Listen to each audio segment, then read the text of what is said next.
வணக்கம். Jayanthi tips and videos. நீண்ட நாளைக்கு பிறகு உங்களை சந்திக்கிறேன். இன்று கோதுமை அல்வா செய்வதை பற்றி பார்ப்போம். இதுக்கு இந்த கப்பால் 1 கப்பு கோதுமை மாவு, 1 டம்ளர் பால், 1.25 டம்ளர் சர்க்கரை. இந்த கப்பாலேயே நம்ம இதில் கோதுமை மாவு போட்டோம், அதே அளவில் 1.25 அளவு சர்க்கரை, 1 டம்ளர் பால், 1 கிண்ணம் பால்,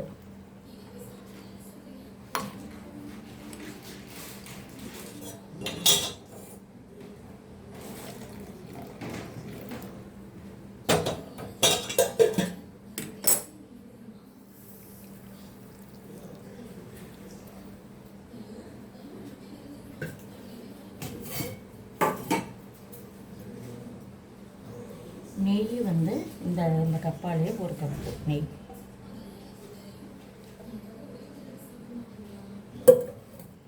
இது எல்லாத்தையும் ஒன்றா போட்டு மிக்ஸ் பண்ணணும்.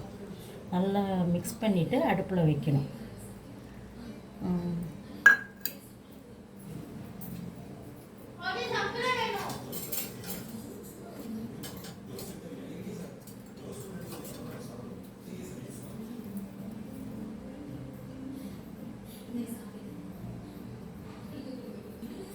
இந்த மாதிரி எல்லாத்தையும் ஒன்றா நல்லா கரைச்சிக்கிட்டு அப்புறம் அடுப்பை சிம்மில் வச்சு அடுப்பில் வைக்கணும்.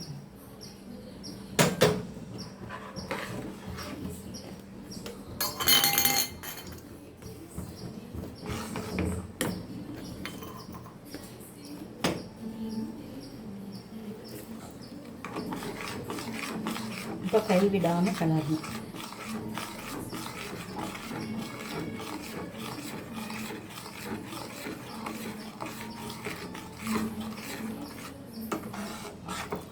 பத்து நிமிஷத்தில் ரெடி ஆகிடும் கோதுமை அல்வா.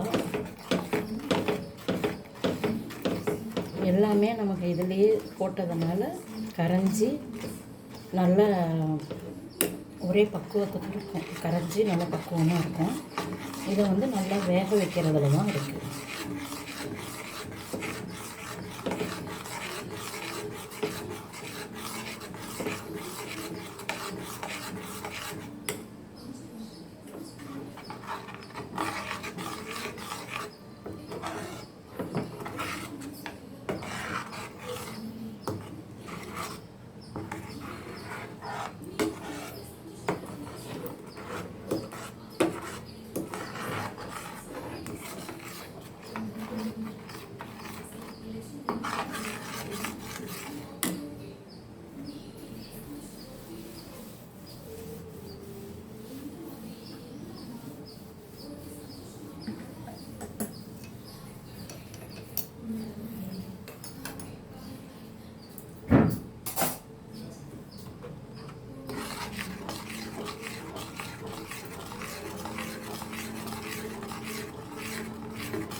நல்லா கிண்டி விட்டுக்கிட்டே இருக்கணும்.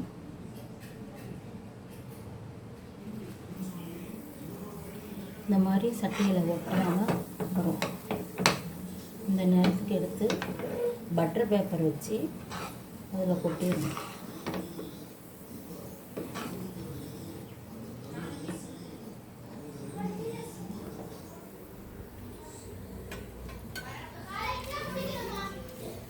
இந்த இதில்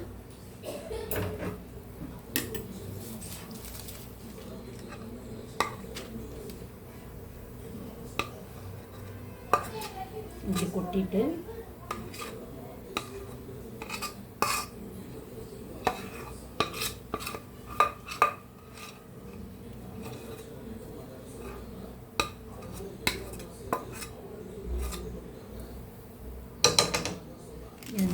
தேய்ச்சி விடுங்க.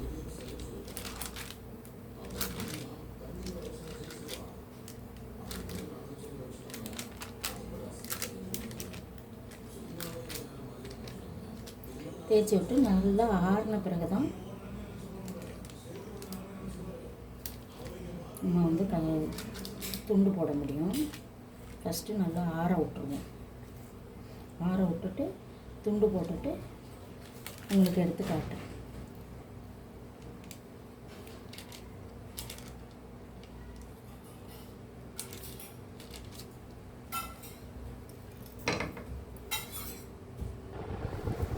இந்த மாதிரி ஒரு பேப்பர் மேலே இன்னொரு பேப்பர் வச்சு தட்டி ஒரு அரை மணி நேரம் ஆற விடணும்.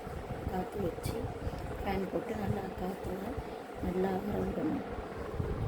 அதுக்கப்புறம் கத்தி வச்சு துண்டு போடணும். இப்போ இந்த மாதிரி பர்பி மாதிரி கொஞ்சம் நேரம் ஃப்ரீசரில் வச்சுருந்தா இல்லை ஃப்ரிட்ஜில் வச்சுருந்து அதுக்கப்புறம் கட் பண்ணோம்னா இந்த மாதிரி துண்டு துண்டாக பர்பி மாதிரி போட்டு எடுக்கலாம். நன்றி, வணக்கம். செய்தி பாருங்கள், லைக் பண்ணுங்கள், சப்ஸ்கிரைப் பண்ணுங்கள், கமெண்ட் பண்ணுங்கள்.